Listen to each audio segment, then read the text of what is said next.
Hi friends, ನಮಸ್ತೆ ಎಲ್ಲರಿಗೂ. ಇವತ್ತಿನ ರೆಸಿಪಿ ಅಕ್ಕಿ ರೊಟ್ಟಿ ಮಾಡ್ತಾಯಿದ್ದೀನಿ.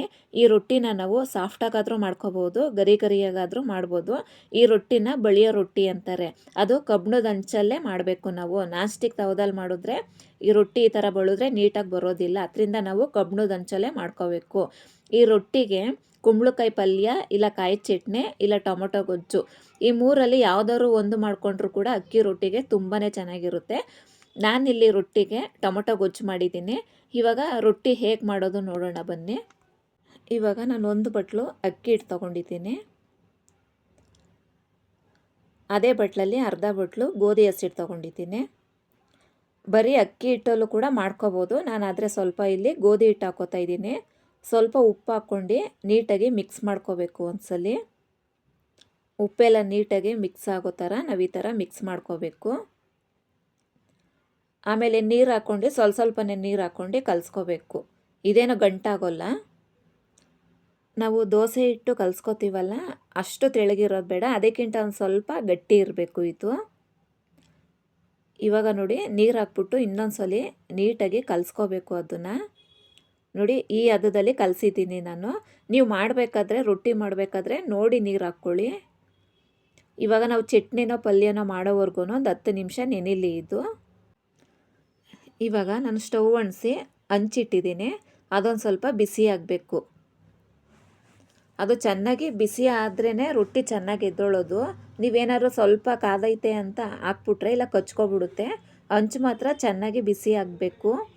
ನೋಡಿ, ಈ ಥರ ನೀರು ಹಚ್ಕೊಂಡು ನಾವಿವಾಗ ಹಸಿಟ್ಟನ್ನ ಯಾವ ಹದದಲ್ಲಿ ಐತೆ ನೋಡ್ಕೊಂಡು, ಸ್ವಲ್ಪ ಗಟ್ಟಿ ಏನಾದ್ರು ಆಗಿದ್ರೆ ಒಂದು ಸ್ವಲ್ಪ ನೀರು ಹಾಕ್ಕೊಳ್ಳಿ.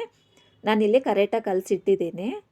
ಜಾಸ್ತಿ ತೆಳ್ಳಗೂ ಮಾಡ್ಕೊಳಕ್ಕೆ ಹೋಗ್ಬಾರ್ದು, ಗಟ್ಟಿನೂ ಮಾಡೋಕ್ಕೆ ಹೋಗ್ಬಾರ್ದು. ಹಂಚ ಮೇಲೆ ಸ್ವಲ್ಪ ನೀರು ಹಾಕಿ ನೋಡಿ ಈ ಥರ ಹಂಚು ಕಾದಿದೆಯಾ ಅಂತ. ಇವಾಗ ಹಂಚು ಕೂಡ ಚೆನ್ನಾಗಿ ಬಿಸಿಯಾಗಿದೆ. ನಾವೇನು ಅಕ್ಕಿ ಹಿಟ್ಟನ್ನ ಕಲಸಿಟ್ಟಿದ್ವೋ ಇದನ್ನು ಈ ಥರ ಹಂಚ ಮೇಲೆ ಹಾಕ್ಕೊಂಡು ನಿಧಾನಕ್ಕೆ ನಾವು ಬೆರಳಲ್ಲೇನೆ ಈ ಥರ ಬಳಿಬೇಕು ರೊಟ್ಟಿನ. ಆವಾಗ ನೀಟಾಗಿ ಬರುತ್ತೆ. ನಿಮಗೆ ತೆಳ್ಳಗೆ ಬೇಕಾ ಮಂದ ಬೇಕಾ ಸ್ವಲ್ಪ ನೋಡಿ ಬಳಿರಿ. ಇದು ಒಂದು 2ರಿಂದ 3 ನಿಮಿಷನಾದ್ರೂ ಬೇಯಿಸ್ಕೋಬೇಕು. ಇದ್ರ ಮೇಲೆ ಒಂದು ಪ್ಲೇಟು ಮುಚ್ಚಬೇಕು. ಪ್ಲೇಟು ಮುಚ್ಚಲೇಬೇಕು, ಇಲ್ಲಾಂದರೆ ಒಂಥರ ರೊಟ್ಟಿ ಬೆಂದಮೇಲೆ ಒಂಥರ ಆಗುತ್ತೆ. ಅದರಿಂದ ಪ್ಲೇಟ್ ಮುಚ್ಚಲೇಬೇಕು. ನೋಡಿ, ಇವಾಗ ರೊಟ್ಟಿ ಹಂಗೆ ಎದ್ದೊಳುತ್ತೆ, ಕೈಯಲ್ಲೇ ಎತ್ಬೋದು ನಾವು. ಆ ಥರ ಎದ್ದಿದೆ, ಸ್ವಲ್ಪನೂ ಕಚ್ಕೊಂಡಿಲ್ಲ. ತುಂಬಾ ನೀಟಾಗಿ ಬಂದಿದೆ ರೊಟ್ಟಿ.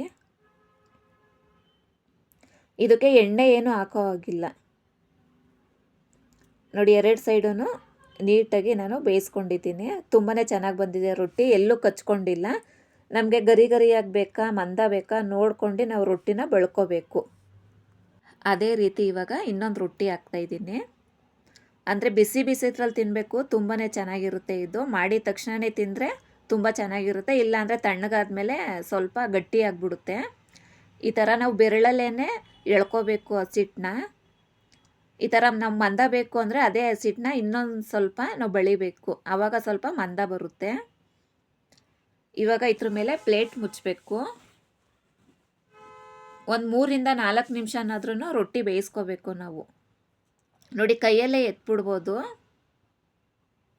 ಸ್ವಲ್ಪನೂ ಅಂಟೋದಿಲ್ಲ ಹಂಚಿಗೆ. ನೋಡಿ ಎಷ್ಟು ನೀಟಾಗಿ ಬಂದಿದೆ. ನೀವು ಒಂದ್ಸಲಿ ಈ ಬಳಿಯೋ ರೊಟ್ಟಿನ ಟ್ರೈ ಮಾಡಿಬಿಟ್ಟು ಕಮೆಂಟಲ್ಲಿ ತಿಳಿಸಿ ಹೇಗಿತ್ತು ಅಂತ. ಹಾಗೆ ಏನಾದರೂ ಈ ರೊಟ್ಟಿ ರೆಸಿಪಿ ನಿಮ್ಗೆ ಇಷ್ಟ ಆಗಿದರೆ ಲೈಕ್ ಮಾಡಿ, ಶೇರ್ ಮಾಡಿ, ಕಮೆಂಟ್ ಮಾಡಿ.